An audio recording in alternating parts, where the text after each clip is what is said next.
Et avant, quand on s'est souhaité Noël, enfin avant qu'on fasse les derniers cultes, nous nous sommes dit shalom à chacun. Et nous, on peut se le dire, on a reçu notre Messie, mais nous aimons aussi ceux qui nous ont apporté le Messie, ceux qui ont donné la première alliance. Nous sommes dans l'alliance, je dirais, des deux. Il n'en a fait qu'un, un homme nouveau, pour le louer, pour l'adorer. Et je dirais que nous sommes en train de préparer notre alia. Alors, ici, il y a deux livres que j'aime particulièrement, que vous connaissez certainement, parce que là, on est en famille. Et vous êtes une famille agrandie, vous faites partie, vous aussi. C'est « Laisse aller mon peuple » de Tom Hess. C'est-à-dire, ça parle sur l'alia. Je vais vous dire juste ce qui a marqué derrière. Tom Hess, chrétien profondément convaincu, met face à face les prophéties bibliques avec les événements du temps présent et d'un avenir proche. Il voit dans le retour des Juifs en Israël un tournant historique selon l'accomplissement des prophéties données. Son livre, « Laisse aller mon peuple », qu'il a écrit il y a longtemps, je crois que c'est en 1975, est un appel pressant aux Juifs des États-Unis à quitter leur peau de viande pour retourner en Israël afin d'y accomplir leur rôle de lumière des nations. Son appel urgent s'inspire d'une vision des désastres qui submergeront l'Amérique à cause des jugements de Dieu sur une nation pécheresse. Personne ne peut nier la passion brûlante qui conduit Tom Hess dans son amour pour le peuple d'Israël. Je ne sais pas s'il y a besoin de tellement de commentaires. Il a écrit ce livre, donc, et qui est toujours actuel. Le retour des Juifs a commencé. Dieu a commencé à les faire revenir de leur diaspora, de leur dispersion. Et ça continue, et ça continue. On peut dire que la période où on leur a annoncé de rentrer dans leur pays, c'est faite. Mais à chaque fois, il y a des secousses d'antisémitisme ou des secousses qui font que ça accélère leur retour. Et alors, j'ai un deuxième livre, c'est celui-là que tout le monde connaît aussi, « Afin que les chaînes tombent ». Et ce matin, c'était, tu prends ces deux livres. Donc, je prends ces deux livres. Et pour parler de l'alia, donc les Juifs rentrent dans leur pays pour être cette lumière des nations. Et nous avons, ce Jésus en nous déjà, mais nous avons un retour à faire aussi. Un retour à faire avec eux, en les soutenant, en faisant partie, on fait partie du même corps puisque Jésus l'a fait par son alliance, par son sacrifice. Mais là, nous faisons pour retourner vers la Jérusalem céleste. Il y a la Jérusalem, mais nous, on va plus loin parce qu'on est né d'en haut. Et donc, on est tous à aller ensemble vers la maison du Père. Et on est en chemin, on est des pèlerins, on est en route. Et quand je ne savais pas trop de quoi nous allions parler, mais c'était dans mon cœur de parler de l'adoration. Parce que le peuple d'Israël, la tribu de Juda, c'est une tribu qui adore. C'est une tribu qui loue. Et dans la louange, il y a la victoire. Dieu se plaît, Dieu se trouve au milieu des louanges de son peuple. Et nous, si dans notre cœur, nous avons aussi Israël, eh bien, nous sommes bien, on est comme il faut. Autrement, il nous manque quelqu'un, il nous manque quelque chose dans notre cœur. Et j'avais ce passage, vous voyez, on est ce qu'on est là, et on est des révolutionnaires là. Parce que le Seigneur, il se plaît dans ce qui est simple, dans ce qui est familial, dans ce qui lui ressemble. Et on lui ressemble, je pense. Alors, Cathy a pensé à allumer le chandelier.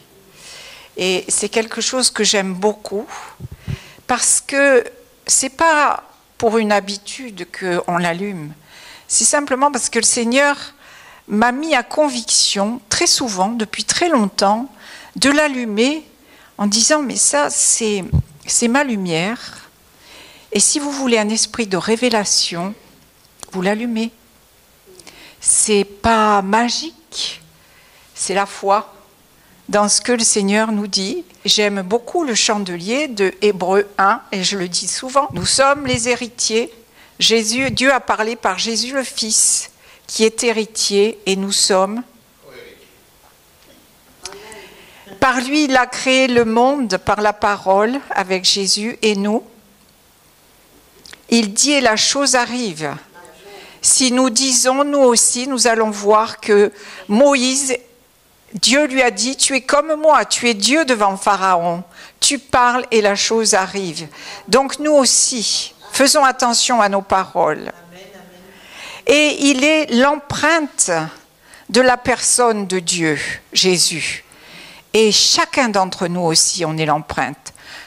On a une empreinte unique. C'est un miracle, ça, que tous les gens qui sont sur terre, ils ont une empreinte unique. Eh bien, on est l'empreinte, comme Jésus, de Dieu. Et on est le reflet de sa personne. À nous de voir si on veut vraiment que le casque du salut soit astiqué, qui se voit de loin, ou s'il est vieux, terni et qu'on ne voit plus rien. Ça, c'est notre choix. Voilà. Et il soutient toutes choses par quoi? Par sa parole puissante. Que nous soyons aussi des réceptacles de sa parole. Il a fait l'expiation. Donc nous, on est adoptés. C'est plus un esprit de servitude pour être encore dans la crainte. Notre ennemi, le principal ennemi, c'est la crainte. On n'est plus dans la servitude pour être dans la crainte. Dès qu'on a une épreuve, c'est la crainte qu'il faut chasser pour nous, pour les autres, c'est la crainte. Mais il nous a donné un esprit d'adoption par lequel nous murmurons, nous crions « Abba, Père !» Ça, c'est pour... elle, c'est Yeshua qu'elle crie. Et il soutient toutes choses, bon, par sa parole puissante, ça je l'ai dit, et l'expiation. Il est assis à la droite de Dieu. Et nous, ce matin, par la foi, on est dans les lieux célestes. Surtout, ne restez pas assis là. Enfin, on y est aussi, mais il faut être assis dans les lieux célestes parce qu'autrement, si c'est ce qui est en bas qui se multiplie, ça ne va pas le faire. Si c'est ce qui est d'en haut, la volonté de Dieu se multiplie en bas, là, par contre, ça va être puissant. Et son nom est au-dessus de tous les noms. Et donc, nous portons le nom de Jésus. Et même quelquefois, on ne dit rien, et ça se voit. Et quelquefois, on se reconnaît les uns entre les autres. Et ça, c'est quelque chose d'extraordinaire. On est nous, mais on est, comme disait, ça te plaît, eh bien, je le dis, oui, on est des je suis. On est tous devenus des je suis dans le sens qu'on est devenus éternels. Voilà. Et donc, ce matin, ce n'est pas vraiment un message construit, c'est plutôt une exhortation. Et ce qui me restait, c'est que quand on prend l'histoire de Moïse avec son peuple, Dieu lui dit, alors voilà, vous, je ne sais pas si vous êtes Moïse, mais ce matin, est-ce que Dieu vous a dit, tiens Christiane, tu vas dire ça ce matin, et puis, ou tu vas faire ça, et je crois qu'on le vit de plus en plus. Et ça, c'est ce qui nous passionne. Parce que quand on a une épreuve comme celle que Jocelyne a eue, eh bien, on est drôlement attentif à ce qu'il faut faire. Amen. Parce que là, on a un peu les chocottes. Et donc là, on se dit, les interférences, on va les laisser dehors. Et la meilleure des protections, c'est l'adoration. Mais ça, c'est pas forcément facile d'y rentrer. Alors, il y a deux choses qui sont à faire pour aller dans l'adoration. On y va dans l'adoration. C'est un chemin. Alors, qu'est-ce que Dieu a dit de dire à Pharaon, à Moïse? eh bien tu vas aller voir Pharaon et tu vas lui dire,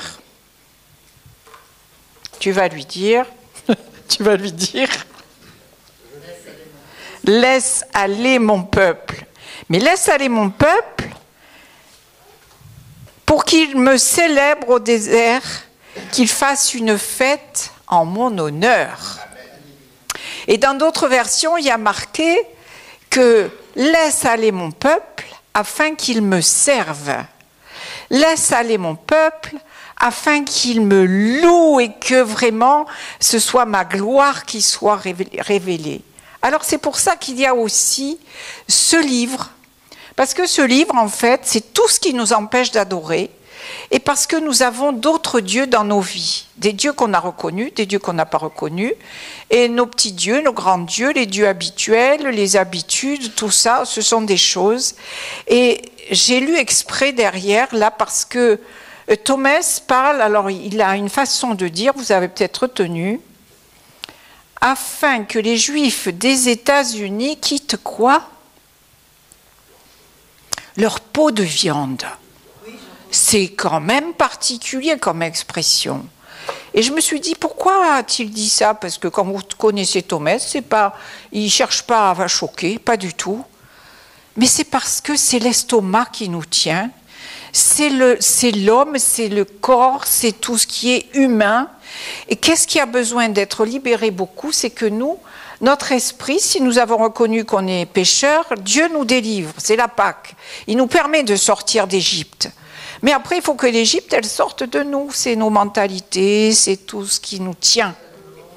Et donc, pourquoi Dieu veut nous guérir? Pourquoi Dieu veut nous délivrer? Si c'est pour engraisser notre vieille personne qui est vouée à se retrouver dans une tombe et finie, terminée, voilà, eh bien, c'est pas ça du tout le but de Dieu. Le but de Dieu, c'est que nous devenions ces gens éternels, transformés à l'image de Jésus et qu'on vive cette transformation qu'il a vécue lui aussi. Et donc, il dit, alors, je vais vous dire un petit peu ce que j'ai vu, c'est que il y a quelque chose que il parle à Pharaon. Alors, comme vous connaissez l'histoire, on ne va pas la reprendre. Pharaon, eh ben, il ne se laisse pas faire. Mais oui, mais ça, c'était prévu dans le scénario. Dieu avait prévu. Alors, je ne sais pas si vous, quand vous avez une épreuve, le Seigneur, il vous dit « Ah oui, alors là, tu vas aller là, tu vois, ça ne va pas marcher du tout, ton affaire, mais tu continues. » Moi, j'aimerais bien qu'il me parle quelquefois aussi précisément. Moi, je ne sais pas vous, mais il y a des fois, ce n'est pas aussi précis. Il faut chercher, mais ça vient. Ça vient de plus en plus et c'est passionnant. Donc, Pharaon ne se laisse pas faire. Et donc, eh bien, qu'est-ce qu'on fait maintenant? Alors, il y a les plaies, et une plaie, deux plaies. Et Pharaon, il en a ras-le-bol des mouches. Les mouches, c'est quelque chose qui vous agace quand même, et puis ça rentre partout, et puis enfin bon. Donc, au moment où il y a les mouches, parce que je vous passe les autres, eh bien, là, il dit, ben, je vais le laisser aller. Alors, je ne vais pas le laisser aller très loin. C'est que vous allez pouvoir adorer votre Dieu, mais là, dans le pays. Vous ne partez pas, parce que c'était « Laisse aller mon peuple dans le désert afin qu'il m'adore ». C'était pas « Laisse aller mon peuple au bout du coin de la maison, là, et qu'on adore ». Pas du tout ça. Il y a toute une instruction qui est donnée quand il faut adorer. Et nous, c'est pareil. On est là ce matin, on est dans l'obéissance et on est béni. Parce qu'on est dans l'obéissance. L'obéissance, c'est le premier pas de l'adoration. Obéissance avec affection. Parce que si on obéit parce que c'est le père fouettard, là, ça ne marche pas. Oui. Il y a une bonne crainte, il y en a une mauvaise. Et donc là, pourquoi il ne faut pas qu'ils louent et qu'ils adorent n'importe où et pas dans le pays? Dieu nous emmène à l'extérieur. Dieu nous emmène en dehors de notre confort, de nos habitudes. Pourquoi il nous emmène au désert? Il y a des gens qui aiment le désert, moi pas forcément, je ne sais pas. Enfin, il y a des endroits où vous n'aimez pas aller. Hein. Et quelquefois, le Seigneur, il vous envoie là. Et pourquoi? Pourquoi il va les envoyer au désert? Parce qu'on est moins distrait. Je ne sais pas vous, quand vous priez, ce qui se passe, mais moi, si je prie à la maison, eh ben je vais regarder un truc, il y a un machin, truc là, là, là. Alors je prie de bonne heure, de préférence, et j'éteins tout. J'éteins tout, parce qu'autrement, si j'ai le regard qui... voilà. Donc c'est pour ça aussi que souvent j'allume quelque chose, mais pas plus. Et tout le reste c'est noir, parce que je veux pas être distraite. Et en plus de ça, je ne veux pas d'interférence, parce qu'une radio avec plein de parasites, eh ben vous n'entendez pas bien le message, et c'est pas très agréable. Vous n'avez qu'une envie, c'est d'arrêter la radio. Et quand Dieu veut nous parler, eh bien il ne faut pas qu'il y ait des interférences. Donc il a donné à Moïse d'aller 3 jours, partir, marcher 3 jours en plus, ça coûte. C'est pas immédiat, c'est pas instantané. Vous allez marcher 3 jours pour aller là où je vous dis, et là vous allez faire la fête, vous allez me célébrer, vous allez faire des sacrifices, et dans le sacrifice vous allez avoir la joie, parce que vous êtes en moi, et moi je suis là, je suis au rendez-vous. Et pourquoi aussi vous voulez pas que ça se passe n'importe où? Parce que justement ces interférences. Il le dit, c'est dans Exode 7, si vous voulez le regarder, il dit, si jamais nous faisons les sacrifices dans le pays, eh bien, ça va choquer les gens du pays. Parce qu'eux, ils ne prient pas le même Dieu, ils ne font pas la même chose, donc on va les choquer, et ça ne va pas du tout être ni bon, ni pour eux, ni pour nous. Donc le Seigneur aussi, quand on adore, il veut nous mettre dans un endroit de sécurité, et un endroit où nous sortons de notre sécurité.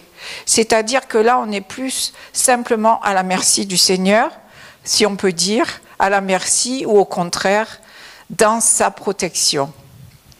Voilà, donc c'était un petit peu pour vous parler de l'adoration. Alors le but de Dieu, il y a des chants qui disent comme ça, je suis né pour, c'est bien. Donc c'est ça. Alors l'adoration, eh bien ce matin, on fait. Le Seigneur avec Bruno nous a demandé ici, on va donner un accent particulier sur l'adoration, sur le fait d'être des adorateurs, comme Jésus. Jésus est venu, il a dit, je suis venu, ô Dieu, pour faire ta volonté. Et nous, une fois qu'on est né de nouveau, guéri, restauré, à chaque fois Dieu nous donne un nouveau témoignage, eh bien c'est pour le servir. Le servir en lui rendant gloire de ce qu'il fait pour nous. Et ce qui lui fait le plus de bien à Dieu, c'est notre confiance. Parce que pour lui, on n'est même plus des serviteurs, on est ses fils et ses filles. Et on a le même privilège que lui pour avancer et pour délivrer les autres. Alors c'est pour ça qu'on ne lâche pas l'histoire de la délivrance. Et c'est que le peuple d'Israël s'est retrouvé dans le désert, et à chaque fois qu'il y avait une épreuve, en fait, Dieu se révélait. Ça, il y a un merveilleux livre qui est de David Wilkerson, et il y a tous les noms de Dieu. Et les noms de Dieu, ils sont révélés à chaque épreuve. À chaque épreuve qu'on a, Dieu se révèle d'une façon particulière. Et quand on a une épreuve quelconque, cherchons.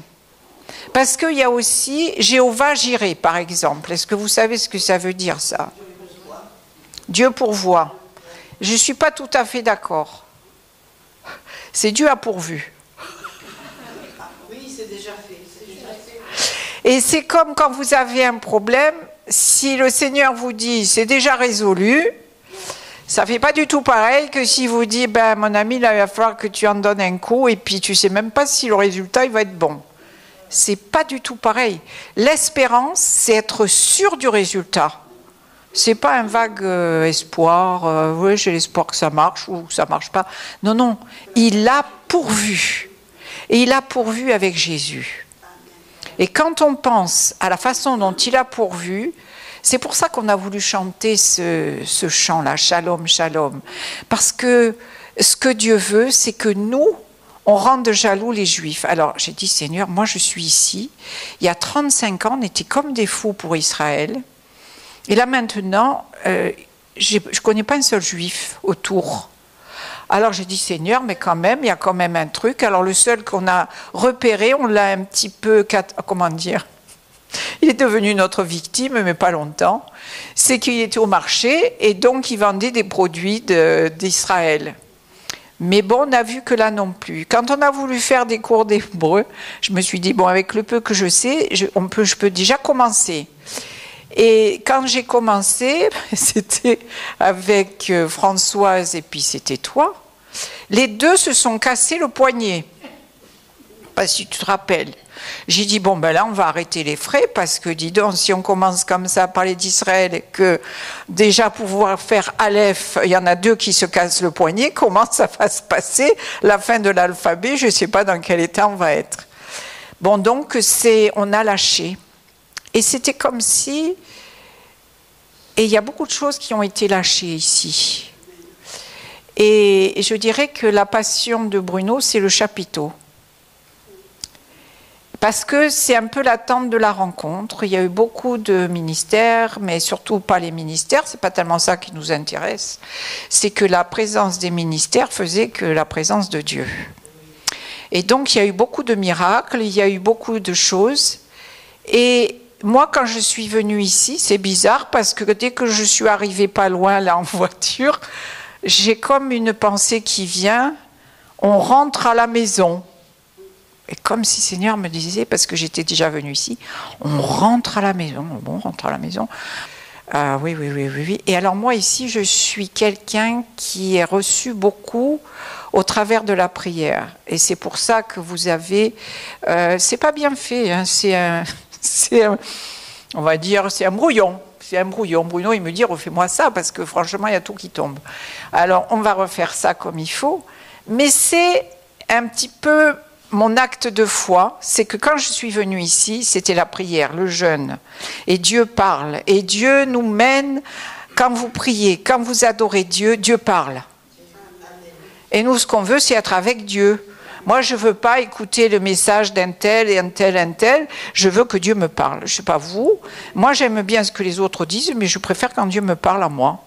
Et alors, si on est en plus, là, on n'est pas nombreux, mais si Christiane reçoit une parole qui est complétée par Wolfgang, qui est complétée par Cathy, et par Luc, et par Jocelyne, et par Joël, et par Roland, et par Marc, et par... Enfin bon, bref. Mais vous vous rendez compte ? C'est Dieu ici qui agit avec nous tous.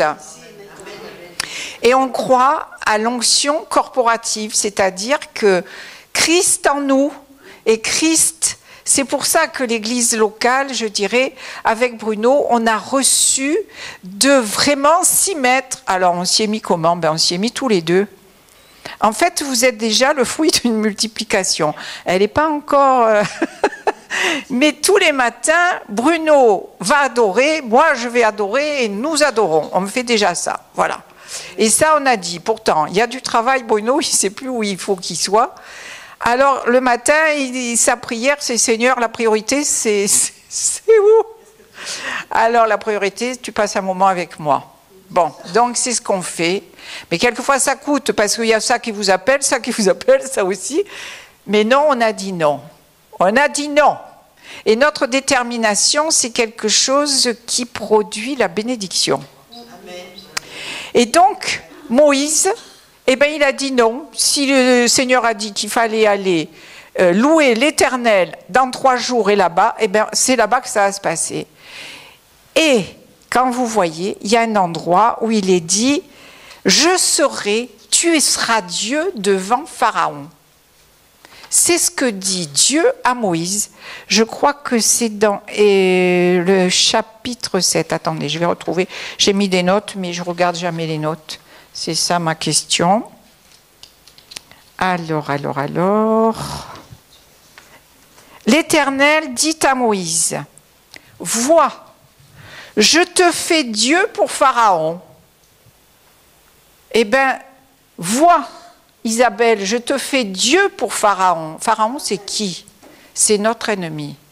C'est celui qui nous tient ou qui tient les autres par la maladie, par les liens, par le besoin de délivrance, par la déprime, par tout ce qu'on voudra.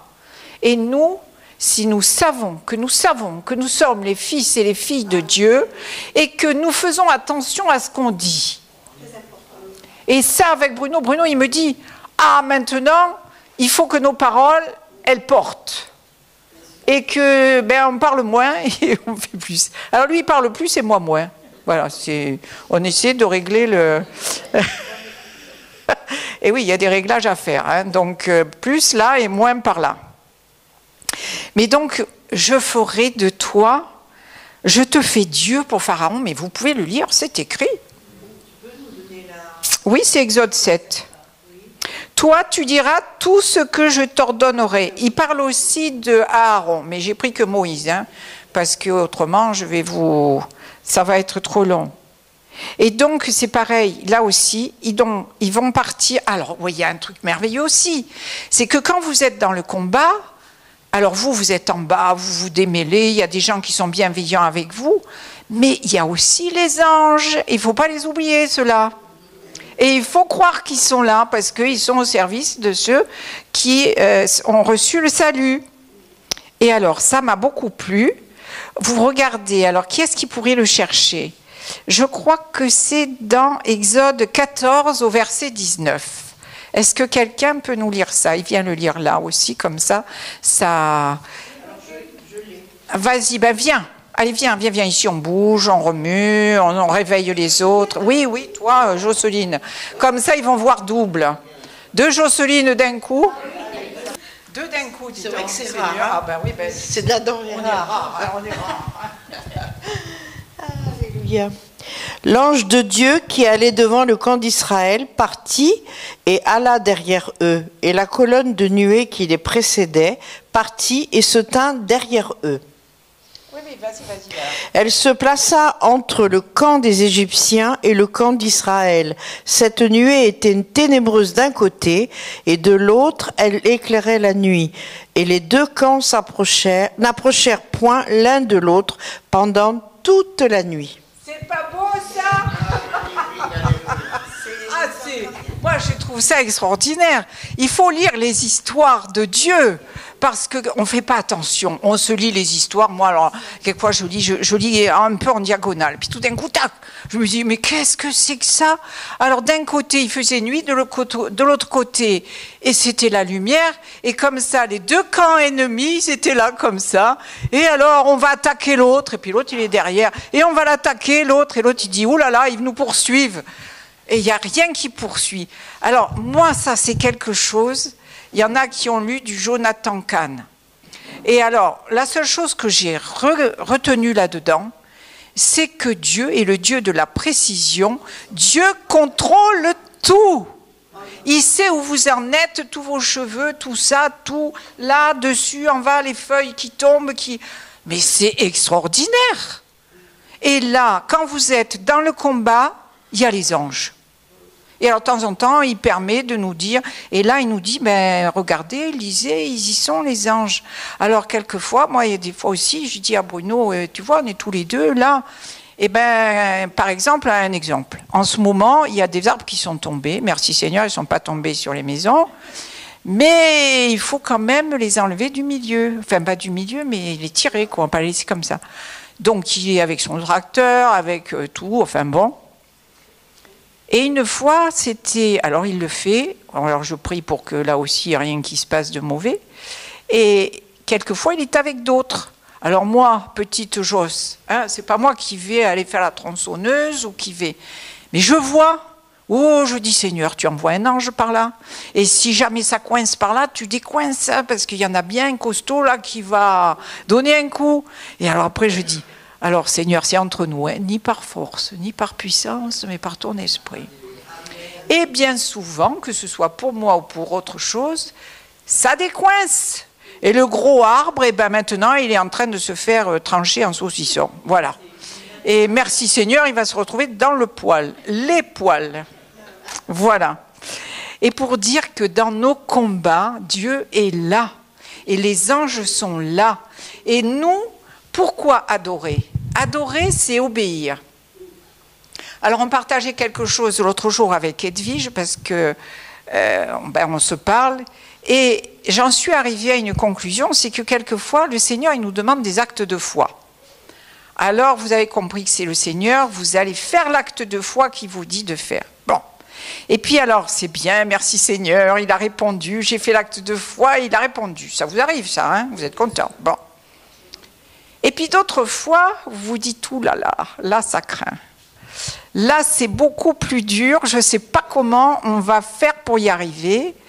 Et alors vous dites, eh bien, je vais peut-être faire ça, ça va aider. Eh bien non. La foi, là, c'est justement de ne pas faire. Parce que le Seigneur vient te dire, Jos, ce que tu essaies de donner de toi, là, c'est pour calmer quoi? La crainte. Alors, tu bouges pas, tu restes dans l'attitude que tu as qui me plaît quand tu me dis, j'ai confiance en toi, mon papa chéri. Et tu arrêtes de trembloter comme ça parce que ça te fait mal, ça te donne de la tension et c'est pas bon. Donc, il y a des fois, nos actes de foi, il faut que ce soit inspiré par Dieu. Et là, c'est pareil. Et quand vous suivez toute l'histoire de Moïse, relisez-la parce que vous allez la découvrir autrement. Il s'arrête à un endroit, et bien il s'arrête juste à un endroit où ils sont coincés. C'est-à-dire, les Égyptiens derrière, la mer devant. Il n'y a pas mieux. Et vous, dans vos situations, moi dans les miennes, ou nous, même pour l'œuvre de Dieu ou quoi, on se trouve dans des situations, il y a les Égyptiens derrière, la mer devant. Et alors, qu'est-ce qu'il nous dit de faire, le Seigneur? Et là, Moïse se transforme en Jésus. Parce que nous, on a Jésus. Qu'est-ce qu'il nous dit, Jésus? Je vous ai donné le pouvoir de marcher sur les scorpions, les serpents et sur toute la puissance de l'ennemi et rien ne pourra vous nuire. Rien. R-I-E-N. Rien. Et ça, c'est quelque chose d'extraordinaire. Rien ne pourra nous nuire. Et donc, dans ces cas-là, nous avons cette autorité. Et c'est ce que nous travaillons ensemble. C'est pour ça que les cultes, c'est le culte de Christiane, de Wolfgang, de Luc, et de même celui qui se tait parce qu'il n'arrive pas à parler, ça peut arriver, il est là. Mais qu'il soit vraiment là, par contre. Parce qu'une fois, ça c'était Jacques Dijon, pour ceux qui le connaissent, il fait un rêve, et puis... Dans ce rêve, alors il y a une grande foule, il voit plein de monde et tout. Et alors il dit, mais c'est merveilleux ça. Et puis tout d'un coup, la lumière s'éteint et il n'y a plus que 4 ou 5 personnes. Alors il dit, mais qu'est-ce que ça veut dire, Seigneur? Eh bien oui, il y a beaucoup de monde dans cet endroit. Mais il n'y en a que 4 ou 5 qui sont vraiment présents et qui sont avec moi. Ah! Si nous, on est tous présents ici, le nombre qu'on est, 1 en chasse 1000, 2 10 000, après moi je ne sais plus compter, c'est trop. Donc c'est extraordinaire. Et si on est tous réveillés, en étant sûrs d'être les enfants, les fils de Dieu, avec l'autorité qu'il nous a donnée. Et pourquoi on fonctionne, nous? On fonctionne parce qu'on est obligé, parce qu'il y a le fouet, parce qu'il y a la carotte, parce qu'il nous a d'abord tout donné. Et que l'amour, c'est de se donner. Et adorer Dieu, eh ben, c'est laisser Dieu nous enlever dans comment dire, le cantique des cantiques, ce sont les voiles. Enlève ton voile, la Sulamite, enlève ton voile, tu es belle derrière ton voile. Non, il ne faut plus le voile. C'est-à-dire que Dieu peut nous regarder et on n'a plus rien à cacher, mais surtout, si on n'a plus rien à cacher, où est-ce qu'on retourne ? Dites-moi où on retourne. On retourne dans le jardin d'Éden. On est nu et on n'a plus rien à cacher. Et le Seigneur, ce qu'il veut nous faire avec nous, ce trajet qu'on fait, eh ben, c'est de nous amener à être des fils, des filles, et il nous ramène au paradis perdu, mais même mieux que ça, à la vie éternelle. Et donc, ce que nous avons reçu avec Bruno, je reviens un tout petit peu sur le chapiteau, c'est que nous nous entraînions les uns les autres à l'adoration. Quelquefois, on cherche un ministère. On en a tous un. C'est d'être disciples et d'être des sacrificateurs. Ça, on est sûr, on l'a. Et c'est dans l'Apocalypse, c'est marqué. Et quand on est sacrificateur, Dieu nous parle, Dieu nous donne, et on a tout ce qu'il faut. Et comment ça nous est venu? Bon, Dieu, parce que Bruno, lui, si on parle de cet endroit, lui, ça fait longtemps qu'il est là, il a plein d'endroits où il a eu des expériences avec Dieu. Ce lieu, pour lui, c'est un lieu où Dieu lui parle, ou lui a parlé tout le temps. Moi, je suis venue, c'est un peu pareil. Et puis, il y a l'histoire de Dieu avec le ministère d'André et Sergine, avec ce chapiteau qui était là, et nous, le chapiteau, il est lié à Israël un peu, carrément même. Et il n'y a pas longtemps, il y a 2 ans, je crois, on monte le chapiteau, enfin non, il monte le chapiteau, les hommes montent le chapiteau, et donc il y a les murs, alors les murs c'est les côtés, et il y a encore des sacs qui sont restés, les sacs où on met les murs du chapiteau, tout ce qui est les bords, qui sont là. Et un soir, nous, avec Bruno, on aime bien, on faisait le tour, on priait, on se promène, et on voit, et moi tout d'un coup, je dis Bruno, tu sais pas ce que je vois? Regarde un peu là, dis-moi un peu, je vois comme un ange qui adore. Alors il regarde, il me dit oui, j'ai pas besoin de forcer pour le voir. Vous saviez ce que c'était en fait? C'était un sac du truc du chapiteau qui avait cette forme-là. Mais moi et Bruno, qu'est-ce qu'on a vu? On a vu comme un ange qui adorait. Mais Bruno, il me dit, mais tu me le dis, mais je le vois. Et à partir de ce moment-là, c'était un petit truc comme ça. Bon, c'est comme si le Seigneur nous parlait toujours de reconstruire. Alors vous connaissez cette expression, la tente de David. Vous connaissez ça? Voilà. Et la tente de David, c'est un endroit où Dieu est présent en permanence et où on adore en permanence et où il y a de la louange en permanence et où Dieu est là et il demeure. Demeurer, pas faire un petit saut de temps en temps en se disant « Ouh, là, on a senti un peu l'onction ». Non, Dieu, un lieu où Dieu est là, où même nous, vous avez vu, il n'y a pas de portail. Alors, c'est pas prudent. C'est pas prudent du tout de ne pas avoir de portail. Mais par contre, on a la puissance du sang. Si Dieu nous dit de mettre un portail, on va mettre un portail, hein, soyons bien clairs. Hein. On ne va pas faire des folies. Si Dieu nous dit de mettre un portail, on met un portail. Mais pour le moment, on n'a pas. On a de temps en temps de faire le tour, de reconsacrer tout l'endroit et de mettre tout ça sous la puissance du sang.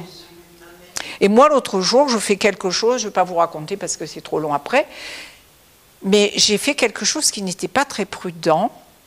Et j'ai dit, ben, Seigneur, je n'ai pas le temps de faire autrement, je te confie ça et je mets ça sous la puissance de ton sang. Puis il semblait que ça s'était complètement égaré, mon affaire, que ça n'arrivait pas là où il fallait, que...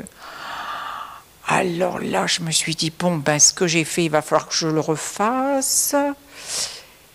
Et puis là, la petite voix, vous savez, de ce que je vous ai dit tout à l'heure, ne bouge pas, attends. Je dis à Bruno, tu sais, j'ai mis ça sous le sang de Jésus, on dirait que moi je veux voir la puissance du sang. Alors après, on pourrait me dire, oui, tu n'as pas fait ça comme il fallait, c'est pour ça que... Et c'était reste là-dessus, ne bouge pas. Et comme le Saint-Esprit qui me dit, jusqu'à cette date-là, tu ne bouges pas, après tu feras comme tu voudras. Eh bien, j'ai eu ma réponse, tout s'est passé comme il fallait. Merci Seigneur. Alors pourquoi merci Seigneur? Parce que la chose s'est bien passée, mais surtout parce que j'ai bien entendu. Et le bonheur, c'est de marcher avec Dieu qui vous parle, qui vous répond, c'est un dialogue. Et je crois que ça, c'est le genre de témoignage qui fait du bien. Et je suis sûre que quand moi je parle, ça vous en donne des idées, de voir que vous avez posé une question, Dieu vous a répondu, et vous voyez. Et à nous tous, eh bien on est des miracles ambulants. Le miracle est avec nous parce que Dieu est avec nous. Changeons de vocabulaire. Changeons de vocabulaire. Dieu, quand on prie pour un genou, alors l'autre jour on s'est amusé, nous on a prié, on n'était pas nombreux, on s'est dit ben, on se lâche. Hein. Alors on priait pour les genoux, on disait oh merci Seigneur parce qu'il marche le genou, il fonctionne le genou. Mais on faisait avec le mouvement. C'est-à-dire que si on prie, on voit la chose. Et tout d'un coup, c'est là qu'il y a la révélation, parce qu'on marche dans la foi, on marche dans l'écriture, on marche, et tout d'un coup, ça devient naturel. On dit, mais enfin, pourquoi ça ne m'est pas venu avant? Ça ne vous fait pas ça? Voilà. Et donc, c'était juste ça que je voulais ce matin dire, que nous allons surtout aller dans le sens de l'adoration ici. Plus, alors ça ne veut pas dire qu'on ne va pas prier pour les malades, on va prier pour les malades, bien sûr, parce qu'avec ce que je viens de dire. Mais d'abord, adorer Dieu, c'est croire qu'il nous aime. Adorer Dieu, c'est permettre au Saint-Esprit de nous dire, là, tu vois, là, tu as peur, tu ne veux pas le faire et tu ne me fais pas confiance, mais moi maintenant je te dis que ça il faut le lâcher et de dire eh bien écoute, puisque tu le dis et que c'est maintenant, eh bien on va le faire et on va t'obéir. Et l'obéissance c'est extraordinaire. Les enfants n'aiment pas obéir. Je ne sais pas si vous aimez obéir, j'en sais rien. Moi pas vraiment au départ. Je ne sais pas vous. Hein. Au départ c'est pas ce qui nous botte le plus. Moi, ça ne me passionne pas vraiment. Il y a des jours, j'ai vraiment envie de faire ce que... Mais quand vous voyez que c'est Dieu qui vous parle et que ça tombe, mais pile, mais juste, et parce qu'il nous aime. Pas parce qu'il veut nous montrer que si, que ça. Parce que le Dieu qui est Dieu, qui se met à notre niveau. Non, mais attendez. Alors c'est pour ça j'ai pris une habitude, alors c'est pour ça que je soigne mes genoux aussi, c'est que si vous avez des enfants, vous leur parlez, vous leur dites Jésus t'aime et tout, et voilà, bon. Par contre, je ne sais pas comment vous faites quand vous avez des petits-enfants, mais si vous lui dites « Ah, viens là, je vais te dire un secret, Jésus t'aime », ça ne va pas faire pareil. Jésus t'aime, tu le sais que t'aime Jésus. Et voilà. C'est-à-dire que Dieu se met à notre niveau. Demandons à Dieu, nous, de pouvoir rencontrer les autres. Et on va marcher pour l'adorer, on va marcher pour aller dans ce merveilleux pays qui est le sien, mais qui est déjà ici. Le royaume de Dieu s'est approché de nous. Laisse aller mon peuple, par contre, voilà notre job. On a du job. Laisse aller mon peuple, afin qu'il me serve. Et donc, prions pour Israël, adorons-nous, et notre alia, nous, c'est de nous laisser transformer par Dieu. Et si nous, on se laisse transformer, tout ce qui se passe en Israël, eh bien, vous avez le pendant ici. Parce que Israël, il est prophétique. Donc, Israël, c'est un peu l'état de l'Église aujourd'hui. Et nous, on a des amis qui sont là-bas, et ils nous ont envoyé... non, c'est pas eux, je crois que c'est toi qui m'as envoyé ça, où on voit tous ceux, alors on voit l'armée, on voit un chien, c'est toi qui m'as envoyé ça? Je sais plus, enfin je vais vous dire ce que j'ai reçu parce que je sais plus. On voit, ça parle d'Israël, et Israël, ils ont alors quelque chose qu'il faut qu'on ait.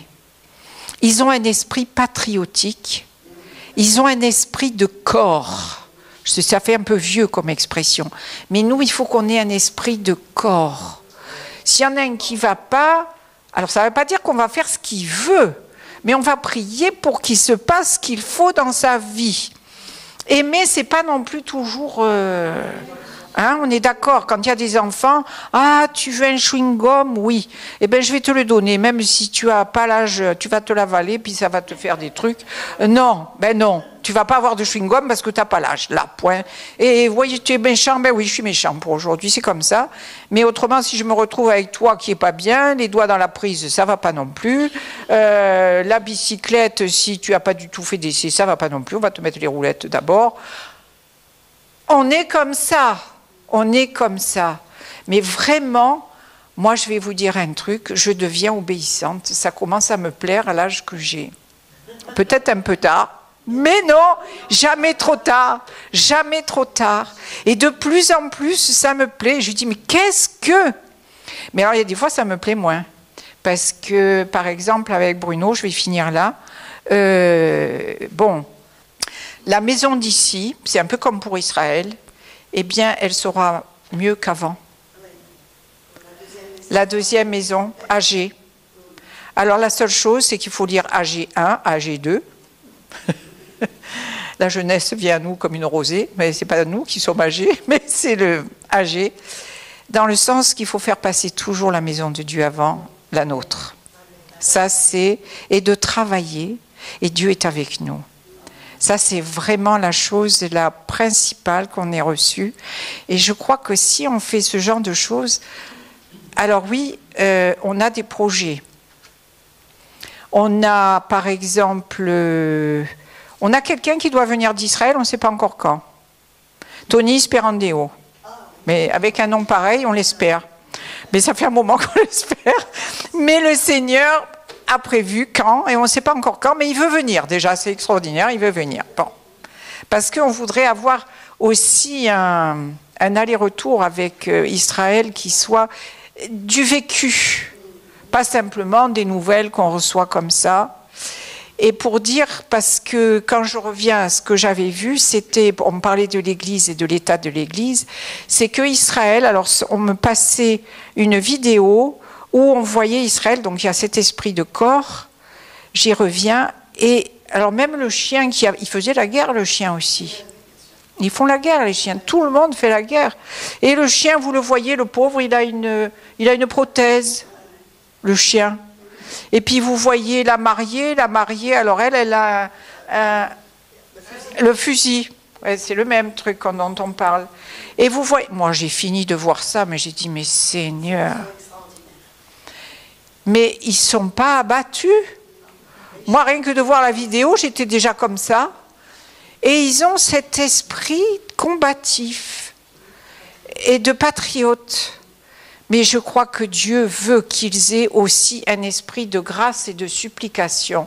Et c'est ça qu'on doit tous avoir ensemble. Et c'est là qu'ils reconnaissent celui qu'ils ont percé. Et c'est là que Dieu va se révéler comme Dieu, mais ça ne va plus du tout être la même chose. Là, ils combattent encore en mettant leur propre force. Mais quand ce n'est plus que Dieu qui combat, là, c'est plus du tout pareil. Et nous devons aller dans ce sens. Israël, ça nous parle de nous. L'Église, elle en est là. Il y a plein de gens qui marchent avec les pieds comme ça. Mais dans les lieux célestes, il y a des pattes pour les chiens, dans les lieux célestes, il y a des seins pour ceux qui ont été opérés, dans les lieux célestes, il y a tout ce qu'il faut. Et nous, Dieu veut nous voir des miracles, c'est le Dieu des miracles, c'est automatique. Et c'était Ben Gourion, je vais finir avec ça, qui disait « Celui qui ne croit pas au miracle en Israël n'est pas réaliste ». Voilà. Et nous, si on ne croit pas au miracle, eh ben, c'est que comme quelque part, on ne croit pas que Dieu existe. Voilà. Donc on s'encourage. Voilà. Et c'était un petit peu une exhortation. C'est pas un message parce que c'était pas dans le sens d'un message, c'était dans le sens plutôt de dire ce qu'on vit et où on en est. Et donc on continue. On prie toujours aussi, Sergine est toujours là, bien sûr, mais bon, avec son âge, avec sa santé, elle est là, mais nous on continue.